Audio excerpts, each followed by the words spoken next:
barang ini kemarin kita lihat juga pada waktu di lokasi Parangireng kalau tidak salah. Ya, kalian melihat sesuatu yang sama, tetapi kalau kalian amati dengan lebih detail, secara tekstur ini berbeda. Apa yang membedakan ini dengan di lokasi yang pertama dan juga di lokasi hari pertama pada waktu kita datang ke Wudi Irang? Apa yang membedakan? Ada yang mengamati strukturnya dengan lokasi pertama berbeda. Kalau di sana kita punya kekar kolom, di sini tidak. Di hari kedua yang kemarin di Alas Purwo itu kita punya sama pilau lava, tetapi berbeda dengan di sini dalam dua hal. Yang kalian lihat yang pertama, teksturnya di sini lebih halus atau porfiritik. Nah itu harus catat.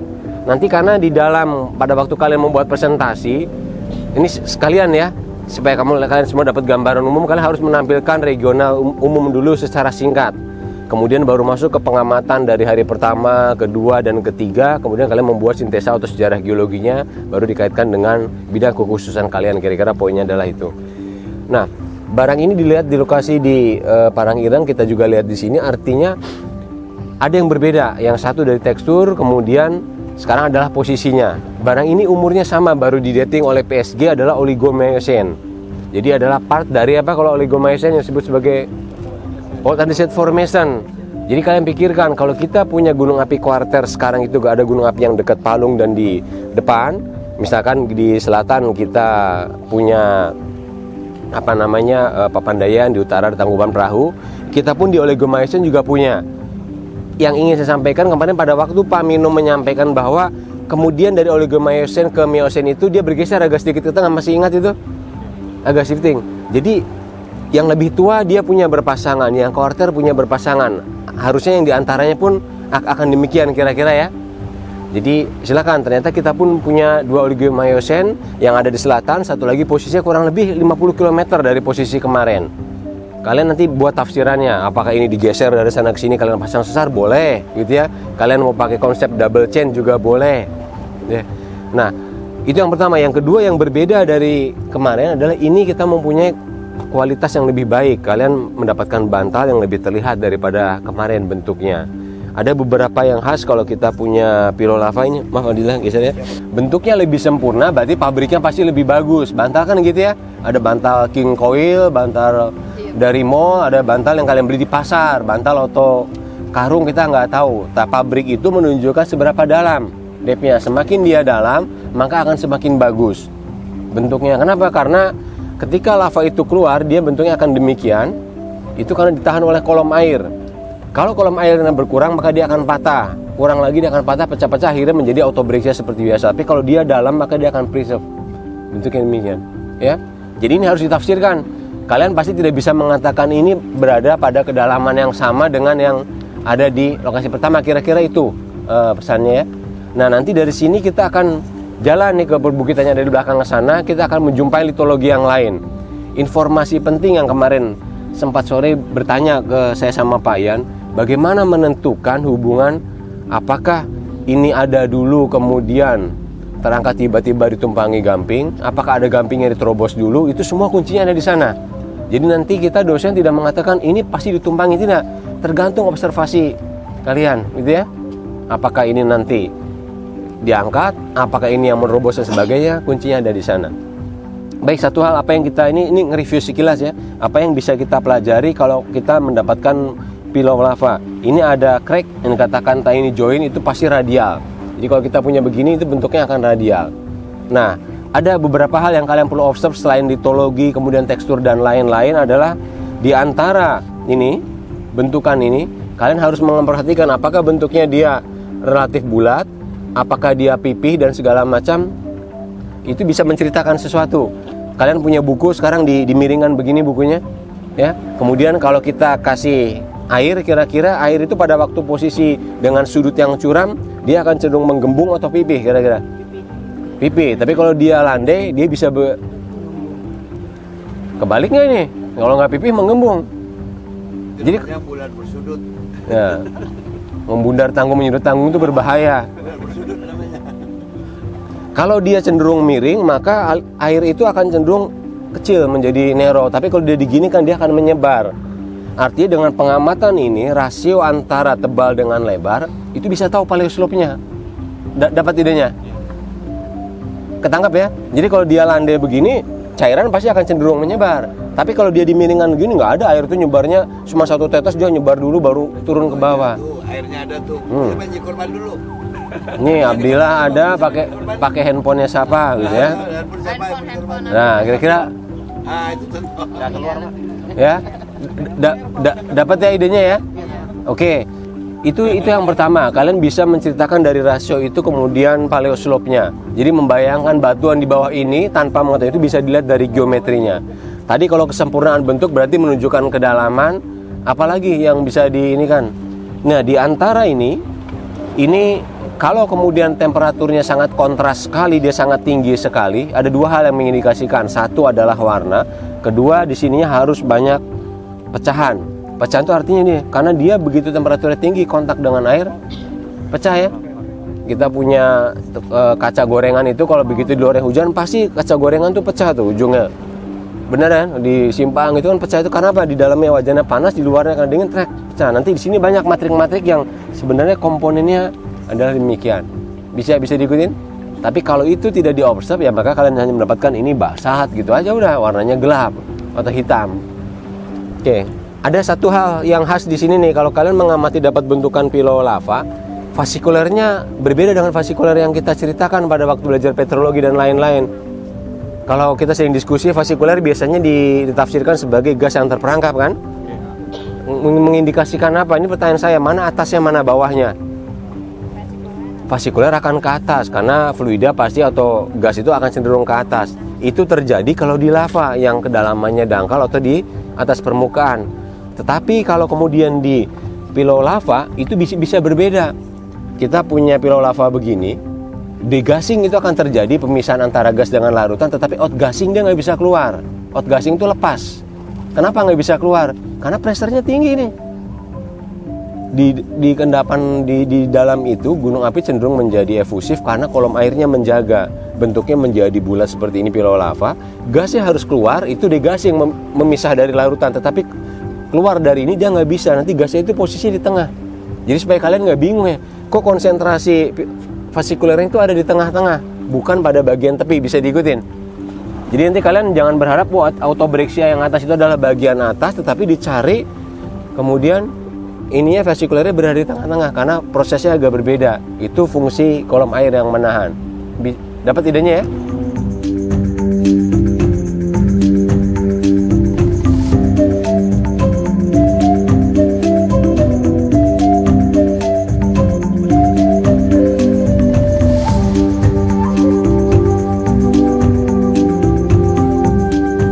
Terus di dalam batu gamping itu ada apa saja isinya?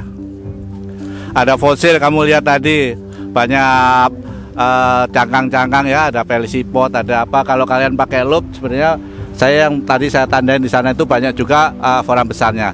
Tapi yang menarik kan tadi Pak Mirzan menyampaikan kan bagaimana kedudukan batu gamping ini, ya kan, dengan batuan beku ini. Apakah batu gamping ada dulu, kemudian ada batuan bekunya menyisip itu. Kalau lava jelas di dalam air kan ya. Nah, tadi juga kedalamannya juga diestimasi. Kalau batu gamping itu secara umum pengendapannya di mana? Laut dangkal itu mana? Yang jelas kalau yang normalnya karena dia bersimbion, yang perlu simbionnya itu perlu fotosintesis, jadi harus di photic zone kan. Photic zone itu kira-kira kedalamannya berapa? Kira-kira sama dengan mix layer lah. Mix layer juga bingung. Kira-kira penetrasi sampai kedalaman berapa? Rata-rata lah 80, 100 ya, 150 lah katakan ya. Ya. Jadi kalau kalian tadi dijelaskan bahwasanya batuan beku yang di sana tadi itu estimasi kedalamannya berapa. Tapi yang menarik di sini selain itu, kamu lihat di dalam batuan gamping ini banyak fragmen apa ini? Ya, sama nggak dengan yang di bawahnya? Masih ingat hukum itu kan, prinsip stratigrafi yang sederhana. Kalau ada fragmen ini di dalam ini, ya berarti kemungkinan ini lebih mudah daripada batu gampingnya kan.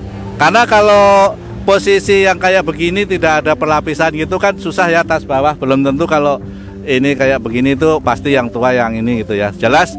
Jadi, nah sekarang kan nggak sinkron kan? Ini jelas lebih mudah, materialnya ada di dalam sini. Yang ini jelas paling tidak, katakanlah kalian belum tahu apa-apa batu gamping ini, kalian banyak lihat misalnya ada koral, ada pelesipet, secara umum saja jelas selomerin kan. Nah sekarang bagaimana sejarahnya? Bisa batuan beku yang tadi estimasinya berapa tadi kedalamannya ada, kemudian di atasnya ini. Nah sekarang persoalannya kalau tadi umurnya ini sudah dikasih tahu kan, umurnya oligomiosin. Nah kemudian mungkin yang bisa jadi ini kan kira-kira batu gampingnya ini yang bagian photic zone itu bagian yang dalam atau bagian yang dangkal gitu, supaya lebih presisi lagi lah gitu ya. Sekarang saya mau apa ya, supaya kalian ngelihat dari sisi pandang karbonat depositional systemnya sendiri ya. Karbonat itu kan butirannya ataupun materialnya itu dilahirkan di situ ya, retransportnya dalam jarak dekat lah, mungkin di slope ataupun apa ya. Pertanyaannya, kalau kalian lihat kontak seperti ini ya, yang kalian lihat itu batuan beku yang tadinya lava bantal di 750 meter kemudian menjadi lingkungan pengendapan batu gamping ya, itu apakah langsung dia langsung sehat, langsung jadi terumbu?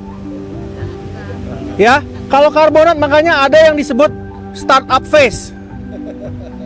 Ya, startup phase itu dia akan terlebih dahulu organisme-organisme yang perintisnya dulu ya.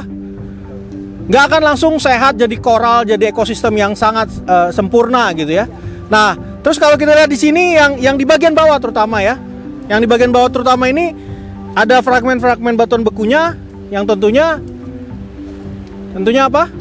Tentunya merupakan rework materials gitu ya dari batuan beku yang freshnya gitu kan, dan dia bercampur dengan material karbonat ini. Nah, memang tidak dapat langsung dipastikan, kita harus sayat, kita harus lihat apakah ada fosil penunjuknya, tapi saya yakin ini ya, ini kalau bukan quarter ini rework deposit gitu di awalnya ya. Kalau dia quarter ya oke, dia nempel di mungkin ini adalah sesuatu teras yang naik secara berapa ya, mungkin dalam masa Holosen gitu ya. Pengangkatan itu banyak, kalau di Ambon kita lihat tuh sering sekali Pak ya, lihat bahkan dalam skala 100 meter tuh terjadi dalam waktu singkat gitu ya. Nah kalau itu bisa tuh, jadi kayak waktu dodol itu agak ke laut dikit, dia langsung ditumbuhi sama koral, kemudian dia ke expose gitu. Jadi seperti ini aja nature dari kontaknya, material dari batuan sedimen yang ada di sini, teksturnya seperti apa ya. Lalu harus benar-benar bisa dipastikan bahwa ini apakah ini yang langsung terendapkan pada saat Oligocene Miocene itu setelah dia mengalami uplift mungkin ya tadi, ataupun ini yang quarter gitu. Jadi bisa jadi ada dua nih, makanya kita harus benar-benar lihat buktinya, apakah ada data fosil ya kan, yang kita bisa lihat langsung. Tadi Pak Khoiril lihat yang di sebelah sana, mungkinan itu agak sedikit berbeda dengan yang ini. Beda. Ya Pak ya? Beda. Jadi ini bisa ada mix antara Oligocene Miocene ataupun Neogen Carbonate sama quarter. Apalagi ngelihat ini nih loh, nyisip-nyisip begini gitu ya. Jadi saya curiga gitu ya. Jadi kalau misalnya yang benar-benar Oligocene Miocene-nya pasti di antaranya itu harus ada fase misalnya startup-nya lah gitu ya. Nggak langsung sehat, nggak langsung bersih gitu. Seperti yang kemarin saya sampaikan di sana tadi, awalnya itu biasanya kalau dari laut dalam mendangkal itu kan awal-awal itu untuk pijakan koral itu kan nggak mungkin langsung lempungnya kan, biasanya platy koral ya kan, nanti platy koral terus kemudian agak kaitan dengan geologi ekonomi ya. Baik, kemudian terakhir biasanya yang branching, jadi tidak langsung koral nempel di batu lempung misalnya ya. Jadi ada nah Pak Re tadi udah menyampaikan ada awal yang itu. Jadi kalau kita shallowing dari deep marine kemudian itu ada itu. Tapi kalau di sini hati-hati ya, ini kelihatannya sama ini ya, ini kan nggak ada apa-apa ya. Tapi ini lihat, ini mungkin juga bagian seperti fragmen yang kecil-kecil itu, dari yang tapi segede gini Jadi tidak ada yang kecil kayak ini. Nah, ini juga kalau Anda nanti berjalan ke arah situ itu juga sama-sama runtuhan ya, pasti dari sana ya. Nggak akan ada kebun naik itu bawa sini ya. Ya, nah itu sangat beda sekali teksturnya dengan yang ini.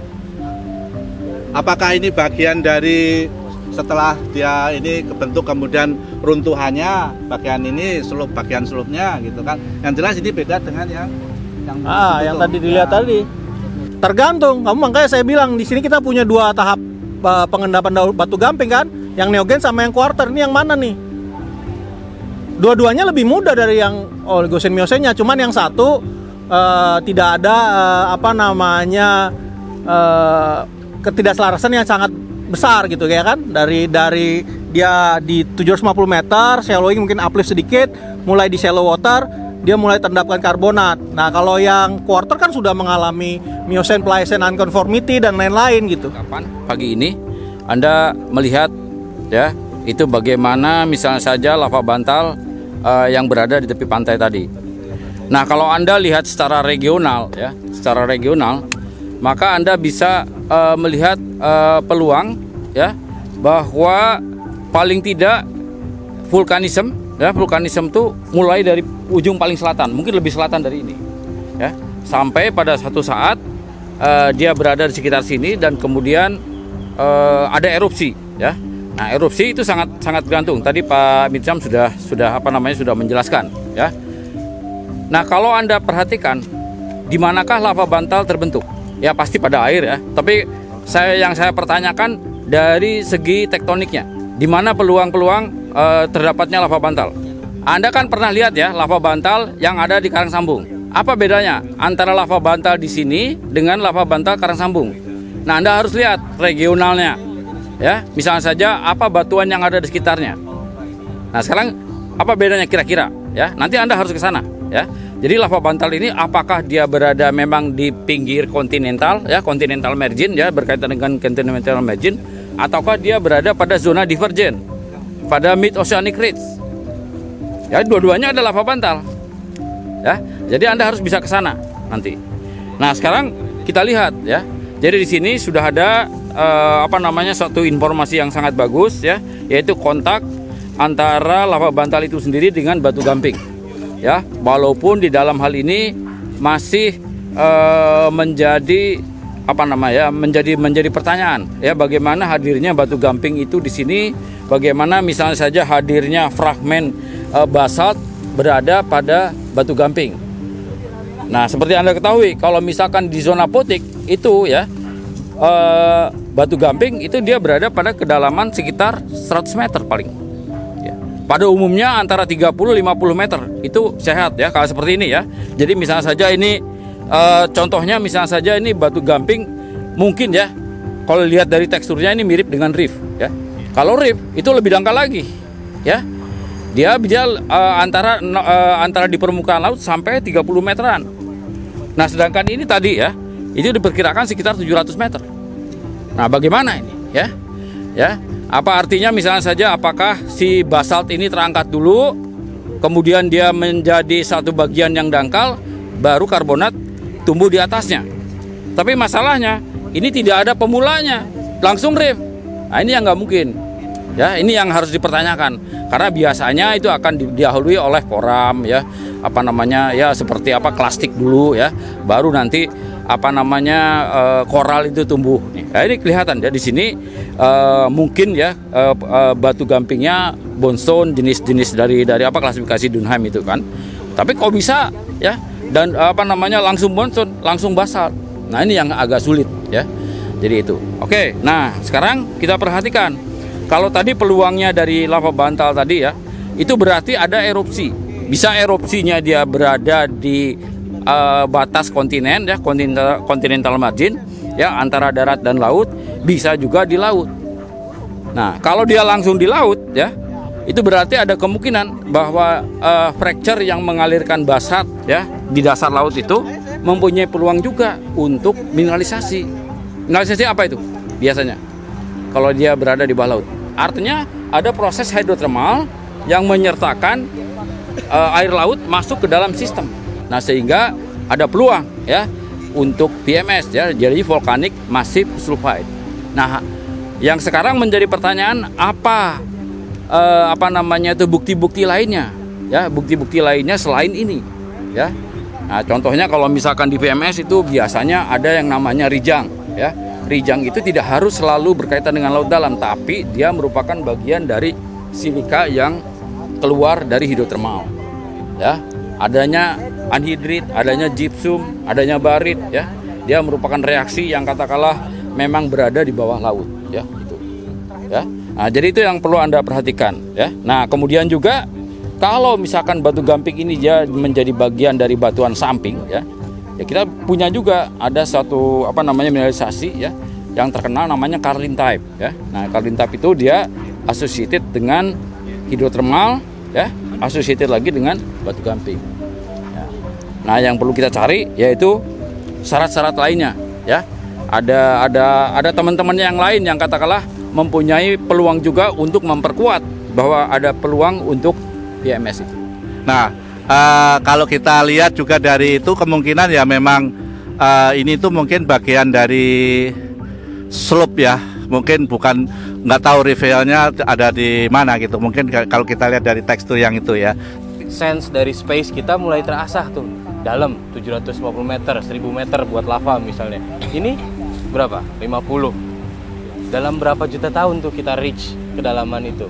Kan implikasinya besar tuh ya. Dari kedalaman tempat lava kita mengkristal di bawah sana, lalu kemudian kita punya endapan ini yang tadi kata Pak Ray, ada fragmen batuan bekunya, itu sesuatu yang secara spasial perlu dipecahkan. Nah, solusinya observasi tentunya. Tadi Pak Ray udah bantu, ini ada fragmen di dalam situ, artinya yang namanya fragmen itu adalah batuan yang lebih tua masuk di dalam batuan yang lebih muda. Kata James Sutton kan gitu ya, salah satu prinsipnya inklusif namanya. Fragmen batuan tua di yang muda itu berarti ada proses sesuatu yang menyebabkan batuan yang tua itu masuk di dalam yang muda. Nah, tadi ini building blocksnya kita udah lihat, time-nya berbeda. Tadi di sana oligomiosen katanya, yang ini umurnya miosen, apapun itu. Kayak kita mesti diuji juga. Time satu, kedua space-nya. Space-nya kita ada di mana nih? Dia butuh di laut kedalaman berapa? Ini butuh di laut kedalaman berapa? Berapa juta tahun jedanya? Apa yang mungkin terjadi selama beberapa juta tahun tersebut? Nah, itu jadi sintesis teman-teman nanti. Yang nanti bagian beberapa pertanyaan yang akan ngajar ke sana. Apa hubungannya? Gimana prosesnya? Kenapa dia bisa naik? Tentu jawabannya nggak semuanya bisa kelihatan sekarang. Kalian boleh baca, boleh lihat. Lalu cocokkan sama informasi yang kalian punya di lapangan. Sintesisnya dapat tuh pasti. Karena istimewanya geologi itu tuh kita teriak-teriak masalah 4 dimensi nih. Iya kan? Ruang ditambah waktu.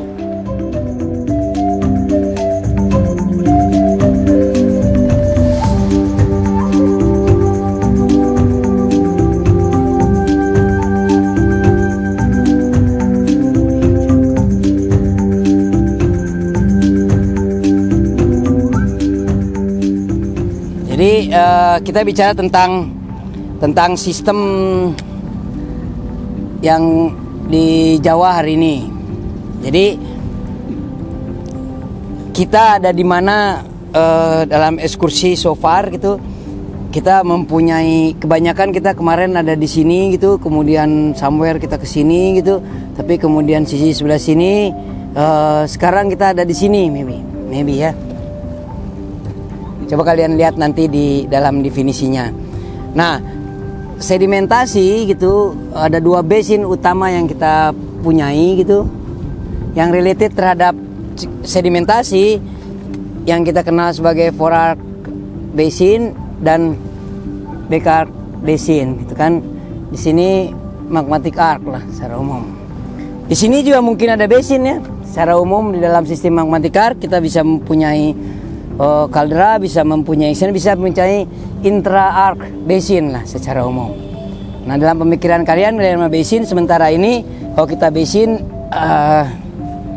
kita mempunyai supaya rada kerenan sedikit lah. Kita mempunyai possibility bahwa sedimen datang dari vulkanik ataupun sedimen datang dari si kontinen lah secara umum. Nah, di depan kita ada sedimen. Nah, deformasi di dalam sistem convergent. Jadi ini kan convergent deformation. Jangan dijadiin wartawan ya, kalian harus berpikir nantinya gitu. Ini convergent deformation gitu secara umum yang kita bicarakan dari kemarin itu akan menghasilkan 2 deformasi secara tektonik. Sebenarnya hanya 1 deformasi, tapi untuk sistem yang kita kenal sebagai active continental margin, kita bisa mempunyai apa yang namanya retroarc foreland basin. Jadi kita bisa mempunyai truss system yang akan menghasilkan fault truss belt seperti ini. Jadi kita mempunyai dalaman, tapi di sininya kita mempunyai fault truss belt. Kalau sistem ini berkembang, ini namanya retroarc basin atau retroarc foreland basin dalam active continental margin. Tidak semua punya ini, tapi kalau kalian lihat kemarin di dalam tektonik Java, kita punya ini di Kendeng. Tapi jauh kan di far di Kendeng evidence-nya.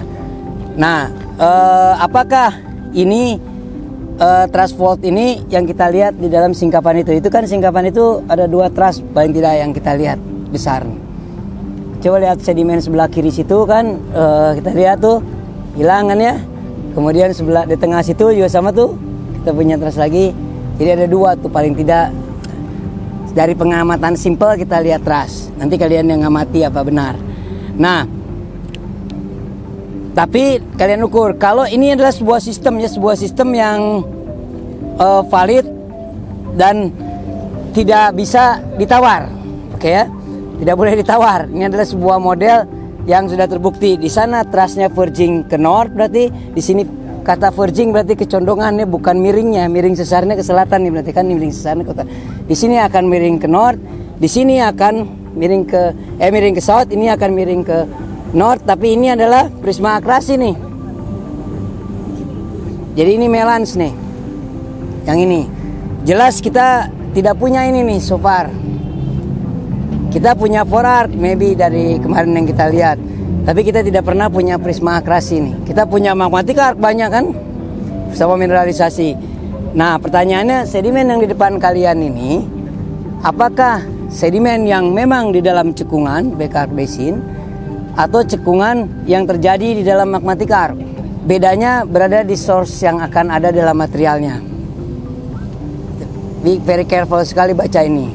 Kedua adalah apa facies dalam sedimen ini. Nanti itu ada Pak Ayan, Pak Uki, ada juga Pak Hoiril.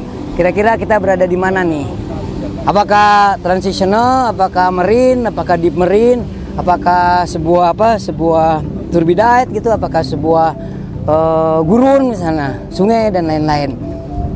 Itu tugas kalian menentukan. Jadi nanti malam kita akan mendengarkan dari kalian. Tapi ini adalah tectonics model. Oke. Apakah ada yang anomali dari ini secara tektonik? Secara tektonik tidak, dalam convergent system adalah begini. Tapi secara lokal struktur bisa dialter banyak hal. Oke. Nah, kata fault truss belt, jadi kata fault kemudian truss gitu kan, fault truss gitu.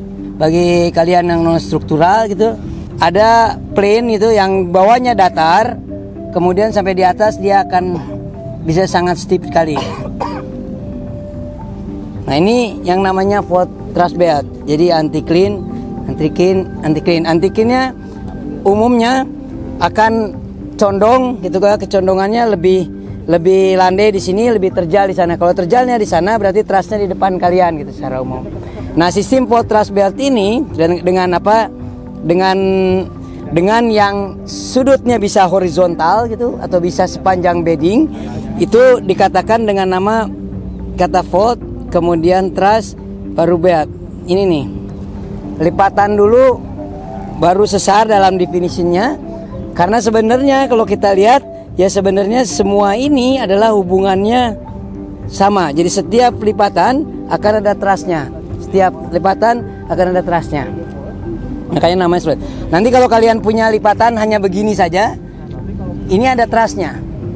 Tapi kalian tidak lihat saja. Ada 3 model yang possible dalam truss ini. detachment, fault band fault, fault propagation fault kalau masih ingat. Nanti baca kembali. Jadi lipatan, tidak ada lipatan dalam batuan sedimen yang tidak ada sesarnya. Oke, itu definisi utama. Jadi baik ini lipatan di fault belt maupun yang ini adalah dua-duanya pasti ada sesarnya. Itu yang pertama. Cenderung lipatan kecondongan lipatan akan menyatakan di mana kira-kira sesarnya berada. Oke. Perubahan geometri lipatan, perubahan geometri sesar. Terbalik, geometri sesar, perubahan geometri lipatan. Oke, berhubungan erat. Kemudian yang kedua adalah yang berurusan dengan bagaimana cara kita membuat fault thrust belt. Nah, ini yang penting. Stres adalah yang utamanya menyebabkan fault thrust belt. Tapi ingat, stres itu ada 3 lah buat kalian sementara ini. Gravitasi, tektonik, dan fluid. 3 ini ya. Jadi kalau ada anomali position dalam tektonik, pikirlah 3 ini possibility-nya. Makanya stratigrafi akan sangat penting sekali. Jadi kalian sesudah ini tugas kalian akan harus menyusun stratigrafi untuk yang dalam ekskursi ini. Bagaimana menyusun stratigrafi satu dengan yang lainnya. Jadi jangan lupa di sini lihat strike dip-nya, lihat top bottom-nya, lihat lithology composition-nya, bayangkan depositional system-nya. Kemudian baru bayangkan tektonik positionnya kira-kira. Tektonik position hari ini kira-kira ada di sini lah. Kalau kita gunung api kita kan di sebelah sana semua tuh. Kita udah ke basin lah gitu kan. Tapi apakah dia ini ataukah di dalam sini gitu? Jelas nggak di sana gitu kan kita. Terlalu jauh tuh land kita, land kontinen sana. Kira-kira di dalam basin itu dia posisinya di mana gitu kan. Kalau umur mungkin ya merujuk ke referensi lah ya. Tetapi kalian harus tahu bagaimana batuan ini bisa berada di sini ya kan, asal usulnya dari mana gitu. Kapannya nanti dari literatur. Nah, yang bisa kalian lihat di sini adalah kalian bisa buat profil ya, bisa dilihat bagaimana struktur sedimennya, urutan batuannya seperti apa. Dari situ kan Anda bisa menyimpulkan nanti ini adalah kira-kira apa, endapan apa ya. Kalau kita lihat tadi Pak Mino sudah menjelaskan kan urutannya cekungan dari arah Pulau Jawa itu kan barat timur ya kan. Jadi kita ini arahnya ke sini barat timur kan. Nah, bagian ini bagian basinalnya kan. Kalau kita tarik ke arah barat sana, kita ketemu Sidoarjo, lumpur Lapindo itu. Nah, itu adalah bagian basinal. Kalau kita tarik ke sini, itu kira-kira kita sedikit di bagian selatan. Jadi kalau kita lihat juga litologi ini, kalian lihat kan, kalau basinalnya tadi saya udah diskusi juga tadi di sana tadi, biasanya mekanisme sedimentasinya apa? Kan kita bisa menginterpretasi lingkungan pengendapan itu dari macam-macam kan. Yang kalian biasanya orang dari fosilnya misalnya, atau dari profil stratigrafinya kan. Kita bisa lihat profil stratigrafi kan sebenarnya yang kita lihat dari prosesnya kan. Prosesnya yang terjadi apa, pengendapannya sistemnya apa gitu. Kalau kita lihat di situ, mungkin di situ juga kalian lihat. Nanti kalian akan dapati cross bedding ya, micro cross bedding, graded bedding, paralel. Kalau cross bedding, graded bedding itu kira-kira mekanisme apa? Sistem pengendapannya. Yang namanya suspensi itu berarti kan gravity settling. Ya, bisa berarti di basinal atau di danau itu ya bagian ini. Tapi kalau traksi berarti kan harus ada arus kan? Arus ada nggak di tengah lautan sana? Ya kan berarti di bagian-bagian pinggirnya atau tadi gravity flow tadi, tapi gravity itu kan mass flow, pekat sekali, makin lama makin lancar. Makanya di dalam classical gravity flow Boma sequence itu kita punya yang pertama mungkin yang disorganized itu ya macam-macam grand supported atau supported, kemudian makin lama makin lancar kita akan dapatkan graded kan. Boma sequence kan graded, kemudian cross bedding, kemudian flame itu kan, kemudian paralel laminasi, kemudian terakhir kan pelagik kan. Itu kalau mekanisme itu sebenarnya kan berkaitan dengan sistem pengendapannya. Makanya kalau di sini nanti kalian buat profil bagaimana urutannya, kemudian dilihat struktur sedimennya.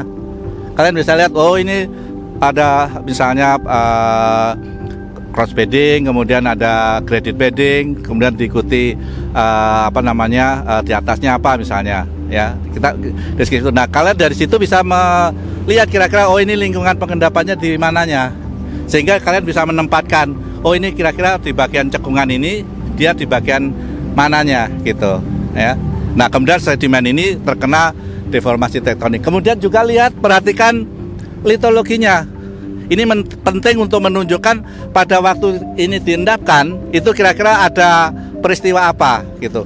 Kalian bisa lihat nanti di sini di dalam batuan itu kan ada yang warnanya agak putih ya, agak putih. Kemudian ada yang abu-abu ini. Kalau kamu ambil batuan beku, batu lempung, terus itu kamu bandingkan akan beda sekali beratnya.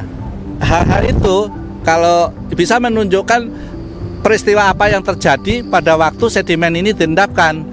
Berarti pada saat diendapkannya ini ada proses gunung api kan, aktif kan, ya.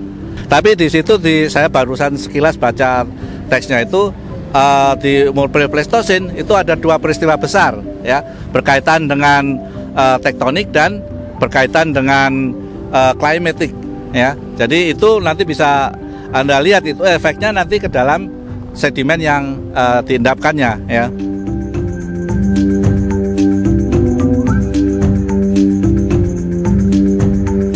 Nah, untuk bisa meyakinkan kita harus mencari ini ada nggak lapisan ini di bawah di sini.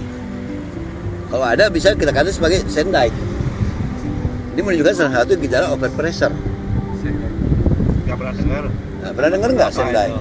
Sisipan pasir, sisipan sandite itu kaget gencetan.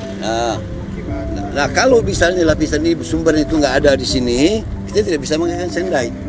Mungkin setelah ini terbentuk retak, masuk ke dalam, ngisi. Nah itu data itu yang harus kita, karena kalau kita sandite dengan data mengisi itu berbeda interpretasi. Kalau dia sandite ada nggak lapisan ini, misalnya ini, nah, ada nggak lapisan yang sama dengan ini di sini? Ini di atas bukan di bawah ini. Kalau kita bicara stratigrafi. Ini bagian atasnya. Kalau bagian atasnya bisa. Kalau ini retak, ini bisa mengisi kan? Bawah.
Semua yang ditugaskan kepada kalian dengan selamat sampai hari ini ya, insya Allah kalian selamat pulang ke tempat masing-masing nanti. Dengan ini saya tutup. Wassalamualaikum warahmatullahi wabarakatuh. Di sini berada dalam rangka ekskursi besar mahasiswa S2 Teknik Geologi ITB. Jadi selama perjalanan dari Bandung sampaikan ke Banyuwangi, kegiatan utama berada di Banyuwangi dan sekitarnya dan berakhir di Situbondo. Secara umum acara yang dilakukan cukup padat dan cukup menantang. Alhamdulillah cuaca sangat mendukung program yang kami rencanakan. Bahkan kita juga diterima oleh pertambangan BSI, kemudian juga diterima oleh Bupati dan jajarannya, Ibu Bupati dan jajarannya, dan juga berhasil naik ke Gunung Ijen. Secara umum memang geologi daerah ini cukup sulit dan cukup menantang, sehingga harapan ke depan kami semua juga bisa kembali dengan mungkin lebih baik lagi dibandingkan program yang saat ini. Dan yang kami harapkan bahwa mahasiswa yang melakukan ekskursi pada saat ini dapat menimba ilmu dengan baik dan dapat digunakan bagi kepentingan mereka di masa depan. Saya Mirza Mabdurrahman, Ketua Program Studi Pascasarjana Teknik Geologi ITB. Kali ini kami berada di Banyuwangi, Situbondo, dan juga Bondowoso bersama ke-33 mahasiswa Magister dalam rangka kegiatan ekskursi regional. Kegiatan ini bertujuan untuk mengaplikasikan apa yang semua sudah mereka pelajari selama 3 semester kurang lebih.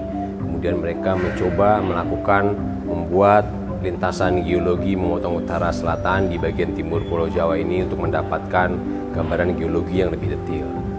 Banyuwangi, Situbondo, dan juga Bondowoso dipilih karena memiliki keunikan geologi yang mewakili opsi yang ada di program Magister. Kita punya program Geoscience, kita punya opsi geologi migas, vulkanologi dan geothermal, geologi teknik, dan juga opsi geologi yang secara khusus berkaitan dengan geologi ekonomi.